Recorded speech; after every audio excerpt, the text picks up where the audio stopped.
Enjoy the trailer, ladies and gentlemen.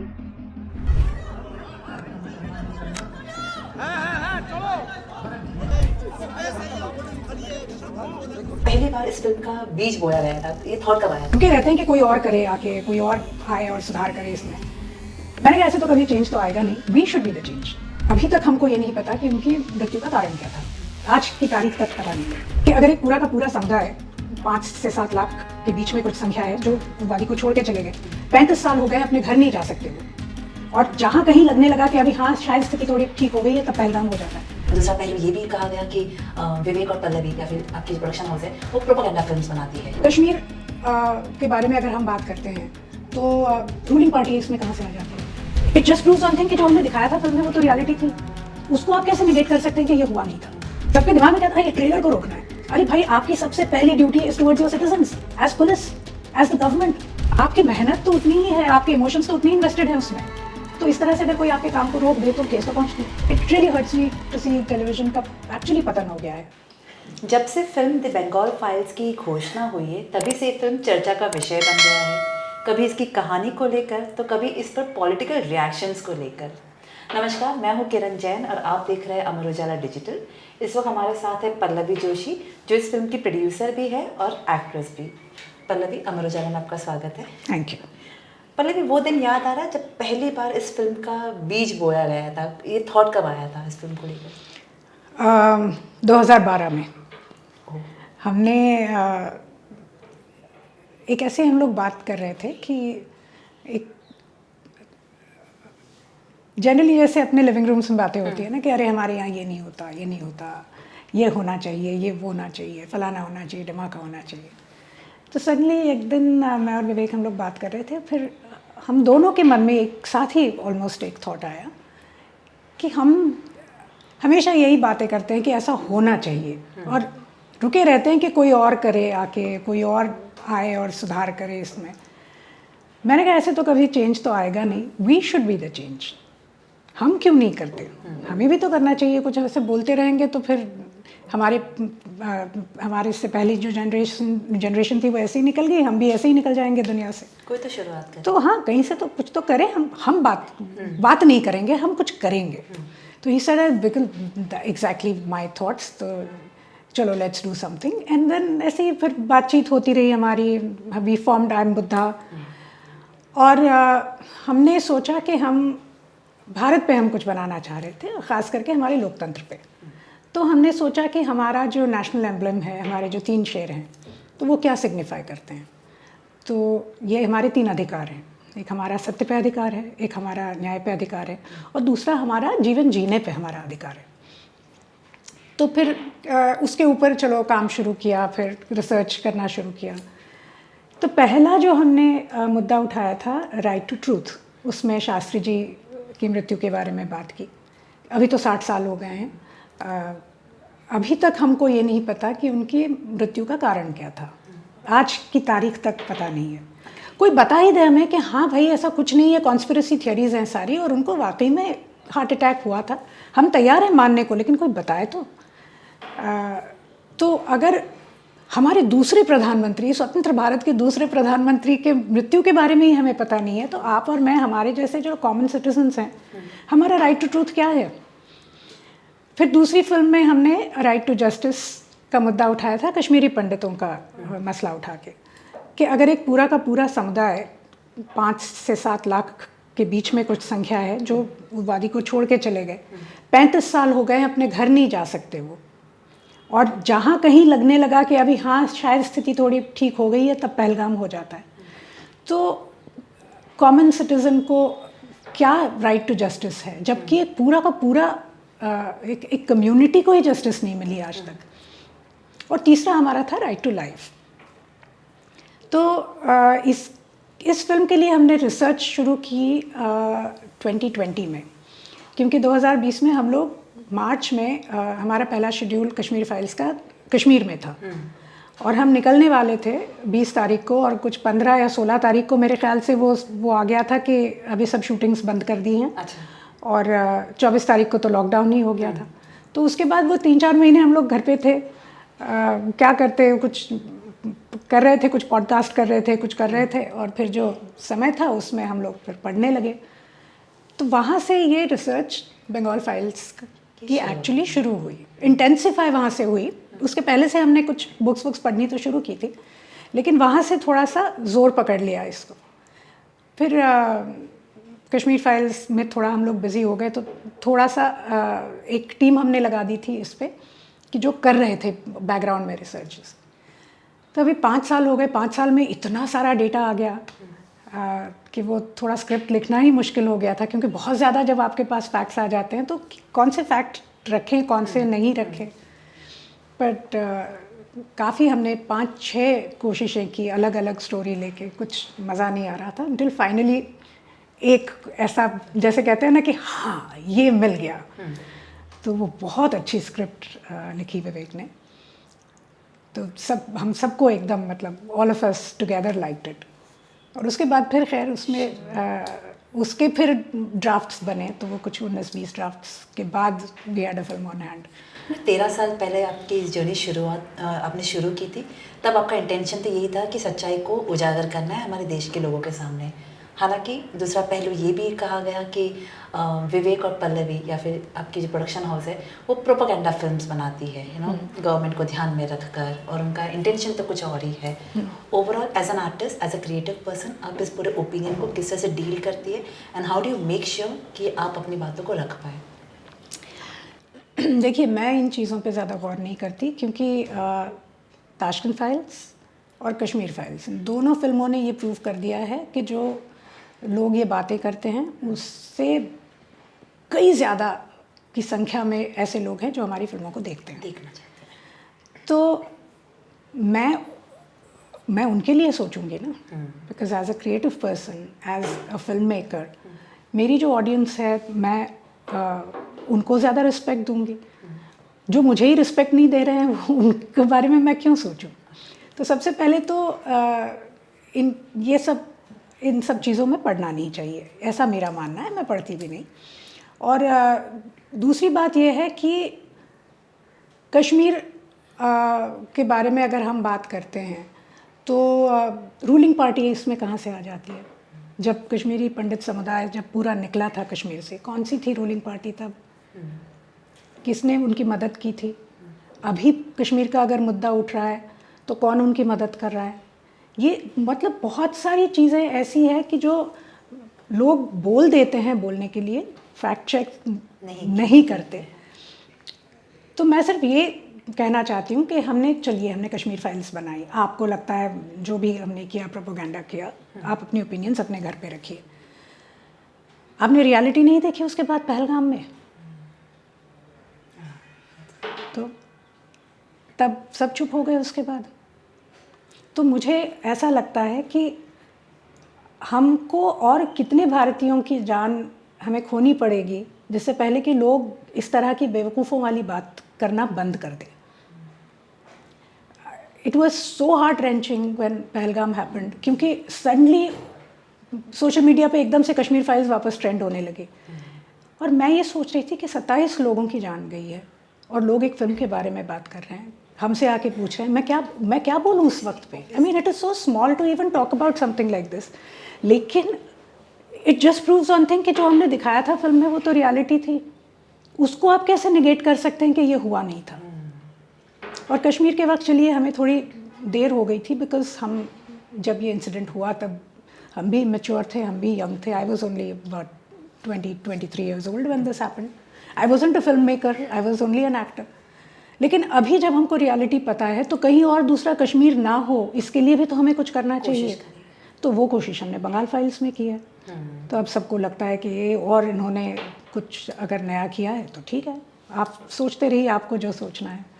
हमें जो सही लगता है हम करते हैं। कल जब मिथुन दा से बात हो रही थी इस फिल्म को लेकर, तो उन्होंने बहुत अच्छी बात कही थी कि कुछ जो पॉलिटिशियंस है वो रोकना इसलिए चाहते हैं क्योंकि वो सच्चाई लोगों तक पहुंचना नहीं, वो नहीं चाहते कि वो सच्चाई पहुंचे। क्योंकि आज उस तरह से नहीं, लेकिन अलग तरीके से वो सेम चीज़ें वो भी आज वो कर रही है। अगर आप पर इसकी राय जानना चाहे, सबसे पहले तो आपका इवेंट रोक दिया गया। हाँ, देखिए, Mithun da is probably more equipped to talk about politics, क्योंकि वो हैं अभी पॉलिटिक्स में। मैं बहुत ज़्यादा बात नहीं करती क्योंकि ये एक ऐसी दुनिया है ना कि जिसमें आप जितना अंदर घुसते जाओ उतने कपड़े मैले होते जाते हैं, तो इससे मैं दूर ही रहती हूँ। लेकिन हाँ, अगर मेरे ऊपर सीधा जब वार होता है तो हम रिएक्ट तो करेंगे ही। आपने मेरी फिल्म की ट्रेलर को रोका है और किसी भी लॉजिकल ग्राउंड पे आपने नहीं रोका। आपने सबसे पहले थिएटर की परमिशंस कैंसिल करवाई, उसके बाद हम एक प्राइवेट इवेंट कर रहे थे, बैंक्वेट हॉल में एक इवेंट कर रहे थे। किसी की शादी का इवेंट होता, किसी की बर्थडे पार्टी का इवेंट होता और वहाँ पे अगर कोई वीडियो दिखा रहा होता तो पुलिस आके पूछती आपको कि आपके पास केएमसी की रिटन परमिशन है कि नहीं। किनके पास होती है ये, मुझे बताइए। कौन कब आके पुलिस ऐसी कुछ चीज़ें पूछती है। एक प्राइवेट इवेंट में पुलिस के घुसने का कोई काम ही नहीं था वहाँ। और वो सिर्फ घुसे नहीं, जिस तरह से मतलब जिस तरह से माहौल हो गया वहाँ पे, there were so many women journalists there. वो अपनी जॉब कर रही थी बेचारी और उनको किसी को लग गई, किसी को कुछ हो गया, nobody was bothered about it. सबके दिमाग में क्या था, ये ट्रेलर को रोकना है। अरे भाई, आपकी सबसे पहली duty is towards your citizens, as police, as the government. औरतों को चोट आ रही है वहाँ पे। मैं इतनी अनकंफर्टेबल हो गई थी, विवेक मुझे पकड़ के बाहर निकाल के लेके जा रहे थे वहाँ से। इन सब चीज़ों पे आपका ध्यान नहीं है, आपका ध्यान है सिर्फ कि आपको एक ट्रेलर रोकना है। बट पल्लवी, कहीं ना कहीं आप लोगों को इस बात का हल्का भी इंट्यूशन नहीं था, क्योंकि ये अभी तो पहली बार तो ऐसा नहीं था कि वहाँ के लोग ने अपोज किया हो इस फिल्म को लेके। ये तकरीबन आई बिलीव 2022-23 से जब से आप लोगों ने घोषणा की है, तब से वहाँ के लोग नाराज है इस चीज़ को लेकर। तो कहीं पे भी आपको अंश थोड़ा भी नहीं था कि ये लोग तो आएंगे और ये हंगामा जरूर होगा? हमें लग रहा था, क्योंकि हमारी ट्रेलर लॉन्च के बाद हम लोग जाने वाले थे शहीद मीनार। वहाँ पे एक छोटा सा प्रोग्राम था, क्योंकि वहीं से सुहरावर्दी ने स्पीच दी थी कि either we will have a divided India और अ डिस्ट्रॉयड इंडिया। ये उन्होंने स्पीच दी थी। तो वहाँ पे हमें जाना था। एक सिंबॉलिक जेस्चर था that we wanted to go and pay homage to the people who have lost their lives in the communal violence. तो हमें लगा था कि वहाँ आके कुछ वो पार्टी मेंबर्स होंगे या पुलिस होगी, वहाँ पे कुछ डिस्ट्रप्शंस होंगे। So we were ready for that, we were prepared for that. पर ट्रेलर ही नहीं दिखाने देंगे तो मतलब बहुत मेहनत से फिल्में बनती हैं, आपको भी पता है ये बात, आप तो सब कवर करती हैं एंटरटेनमेंट। कोई भी फिल्म हो, वो एंटरटेनिंग फिल्म हो, रियलिस्टिक फिल्म हो, पैरेलल सिनेमा हो, ट्रूथ सिनेमा हो, इंडी फिल्म हो, आपकी मेहनत तो उतनी ही है, आपके इमोशंस तो उतनी ही इन्वेस्टेड है उसमें। तो इस तरह से अगर कोई आपके काम को रोक दे तो ठेस तो पहुंचती है। तो मुझे बिल्कुल ये बात अच्छी नहीं लगी कि जिस तरह से ये सब पैन आउट हुआ। पर ठीक है, अभी जो हुआ वो हो गया, दैट्स इन द पास्ट। अभी तो मेरा पूरा अभी कंसंट्रेशन फिल्म की रिलीज़ पे है, बिकॉज इतने सारे लोग हैं जो कि रुके हैं इस फिल्म के लिए, they want to see the film. तो let's concentrate on the positives now. CBFC का क्या रिएक्शन था जब आप लोगों ने उनको फिल्म दिखाई? क्या मतलब किस तरह की वो जर्नी रही? बिना कट के फिल्म पास ऑन हो गई या फिर आप बिना कट के सवाल बहुत पूछे गए हमसे। अच्छा। बहुत पूछे गए कि ये क्या है, ये क्यों आपने कहा, ये किस बेसिस पे कहा। तो विवेक अपने सारी रिसर्च के नोट्स ले गए थे वहाँ पे, तो जितनी भी क्वेरीज थी वो हमने सारी उनको फैक्ट्स और प्रूफ्स दिखा के वो की। तो without a single cut they approve the film में एक्ट भी कर रही है और बहुत ही अनोखा किरदार जो अब तक हमने जो देखा है, 100 साल का किरदार। ऐसा कुछ मैंने तो 100 सोचा भी नहीं। I just said very old. कैसा रहा आपका experience overall? It was a wonderful experience. मतलब as an actor very enriching, लेकिन बहुत डरावना था। मतलब रोल को अप्रोच करना, मैंने विवेक को कई बार कहा कि you please actually cast an older woman, you know. तो he said no, I have written this role with you in my mind, तो तुम्ही को करना है। दूसरा ये था कि प्रोस्थेटिक्स नहीं करना है, क्योंकि एक बार वो सब चिपक जाता है मुंह पे तो आपके एक्सप्रेशंस छुप जाते हैं पूरे। और अनफॉर्चुनेटली हमारे यहाँ जितनी भी प्रोस्थेटिक्स की इंडस्ट्री है बहुत अच्छी है आजकल, पर वो हॉरर शोज़ करते हैं। तो हमें वो माँ भारती है, तो वो ऐसी होनी चाहिए कि जैसे आपके घर पे आपकी दादी हुआ करती थी कि जो हम छोटे से पीतल के, Connect कर पाए। हाँ पीतल के डब्बे में अपने छोटे वो बेसन के लड्डू रखती थी। वो कोई आए तो कहती बेटा आ जाओ, एक लड्डू दे दिया।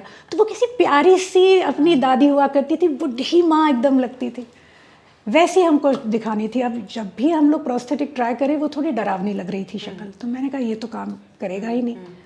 और चूंकि जैसे ताशकंद फाइल्स हमने ताशकंद में शूट की है, कश्मीर फाइल्स हमने कश्मीर में शूट की है, ये तो हम बंगाल जा ही नहीं पाए शूट करने के लिए। हमें एक बहुत बड़ा सेट लगाना पड़ा यहाँ पे, जिसकी वजह से हमारे कॉस्ट्स भी इंक्रीज हो गए। So we didn't have any money left to really experiment with prosthetics.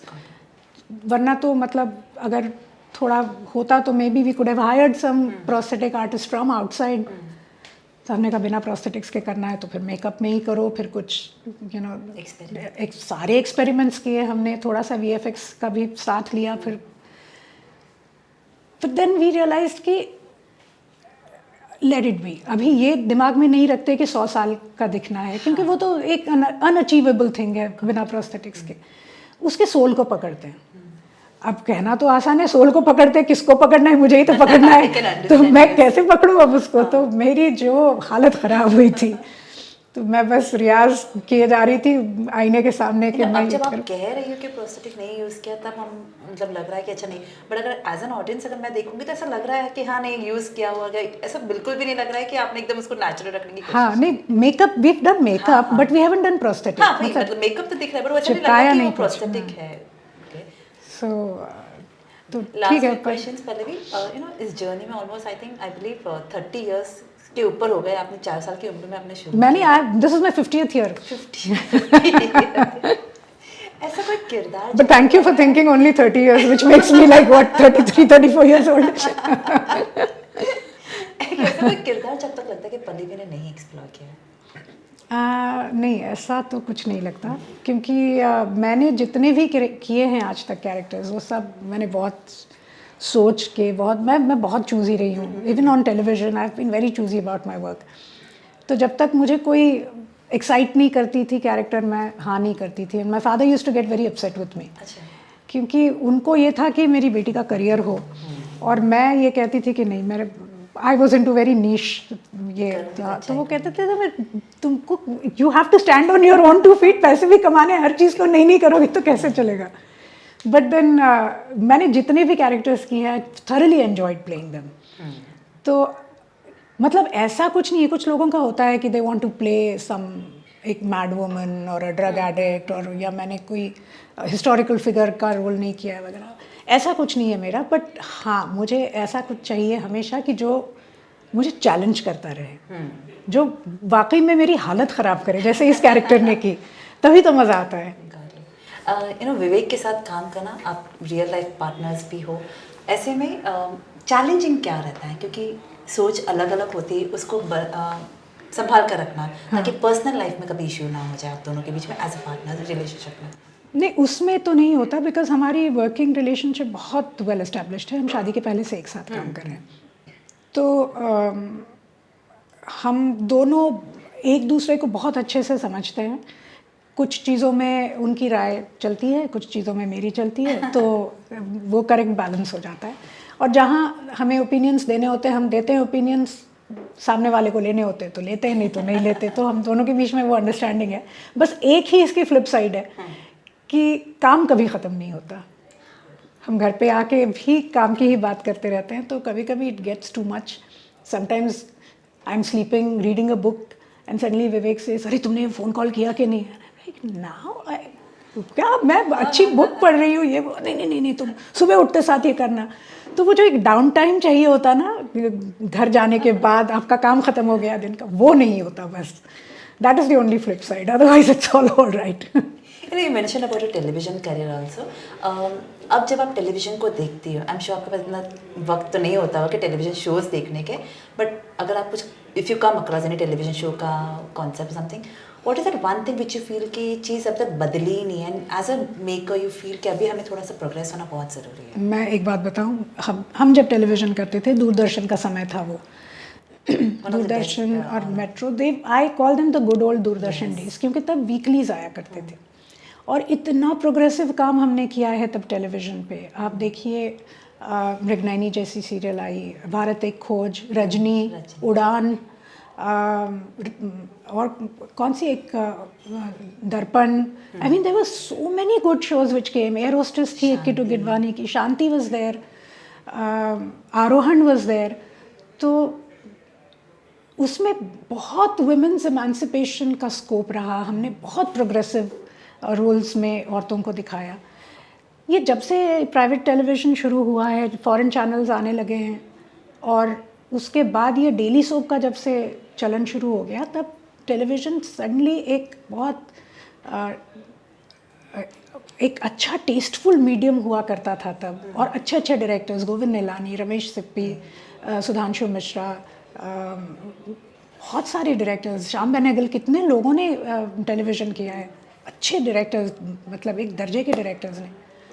तो डेली सोप शुरू हो गए and then television became a monster, कि उसको दिन में इतना खाना तो खाना ही है। फिर आप चाहे कूड़ा भी खिलाओ कोई प्रॉब्लम नहीं, और फिर वो कूड़ा ही हो गया।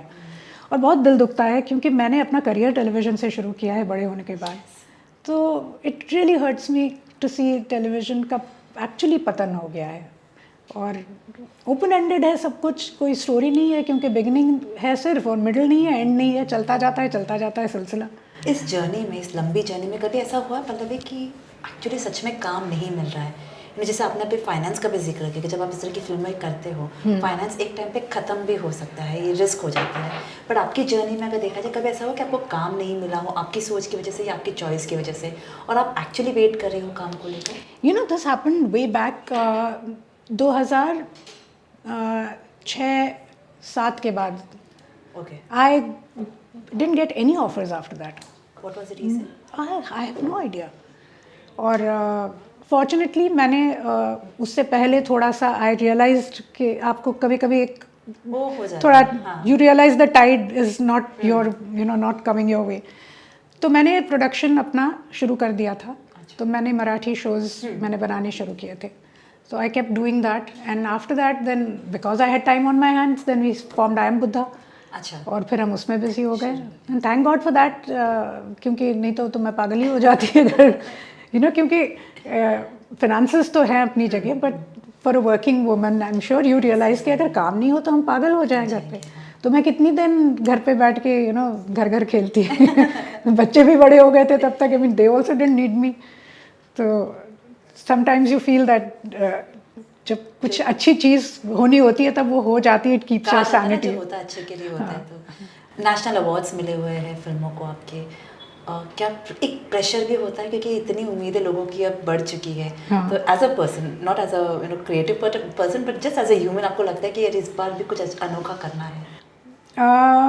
नहीं, नॉट फॉर द पीपल। लोगों का प्रेशर नहीं है मेरे ऊपर, क्योंकि लोग क्या है ना, बहुत सारे लोगों ने अभी अमेरिका में जैसे हम कर रहे थे स्क्रीनिंग हमारी फिल्मों की, बहुत सारे लोगों ने कहा कि Pallavi you must get a national award for this. तो मैं, I don't see it as pressure, I see it as their love for me, कि वो उनको इतना वो प्यार करते हैं मुझे कि वो चाहते हैं, they want the best for me. तो ये एक इमोशन है जिसको मैं बहुत अच्छे से समझती हूँ इसको। लेकिन हाँ, मैं अपने आप के साथ कंपटीशन आप करते हैं ना, that you always want to be better than your previous role. तो मैं ये सोच के तो कभी हम लोग किरदार नहीं करते कि हाँ इसमें नेशनल अवार्ड मिलना चाहिए, बिकॉज फिर उसमें फिर आप करप्ट हो जाते हैं। लेकिन हाँ, पिछले कैरेक्टर से थोड़ा आगे हमको जाके करना है, क्योंकि आपके जीवन में भी तो 2 साल आप आगे बढ़ गए हैं, तो जीवन भी बहुत कुछ सिखाता है आपको। तो आपकी तो मैच्योरिटी, आप मैच्योर तो हो ही रहे हैं दिन ब दिन। तो 2 साल पहले आपने जो किया था उससे तो ज़्यादा मैच्योर्ड कैरेक्टर आपको करना ही है, मैच्योरिटी से करना है। तो वो एक अपने आप के साथ एक कंपटीशन होता है बस।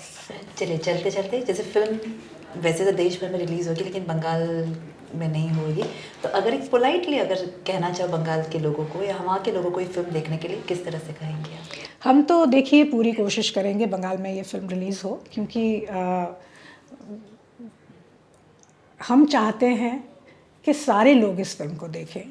जैसे कश्मीर को, मैं हमेशा यही कहती आई हूँ कि कश्मीर फाइल्स जब हमने बनाई थी, वो कश्मीरियों की फिल्म नहीं थी, वो भारतीयों की फिल्म थी। कश्मीरी जो हैं वो भारतीय हैं, वैसे ही बंगाली आप हमारे भाई बहन ही तो हैं, आप कहाँ हमसे अलग हैं। हम चाहते हैं जो फिल्म हमने बनाई है, आपकी जो त्रासदी थी 1940 की, उसके ऊपर बनाई है। प्रेजेंट डे वहाँ जो भी चल रहा है, जिस तरह का वहाँ पे इलीगल इमिग्रेशन हो रहा है, आप लोग जो सह रहे हैं, उसके ऊपर हमने फिल्म बनाई है। हमारी तो पूरी कोशिश रहेगी, आप भी हमारा साथ दें, हम पूरी कोशिश करेंगे बंगाल में फिल्म रिलीज़ करने की, and we hope for the best. And what's next, Pallavi? Next we are working on a very exciting project, research शुरू है उसका। ये तो खैर ये तो लास्ट पार्ट ये तो हाँ, ट्रिलॉजी फाइल्स इज ओवर, लेकिन रिसर्च तो हमें करना बहुत अच्छा लगता है, तो हम तो वो तो करते ही रहेंगे, but it is not going to be a political thing. We are planning something very nice, but it's a little too early for me to talk about it. थोड़ा सा रिसर्च और हाथ में आ जाए तो समझ में आएगा कि हम ये प्रोजेक्ट कर पाएंगे या नहीं, तब उसके बारे में बात करूँगी। Perfect. Pallavi, thank you so much for being so patient to me and answering my questions. And Thank all the you. best for your film. Thank you very much.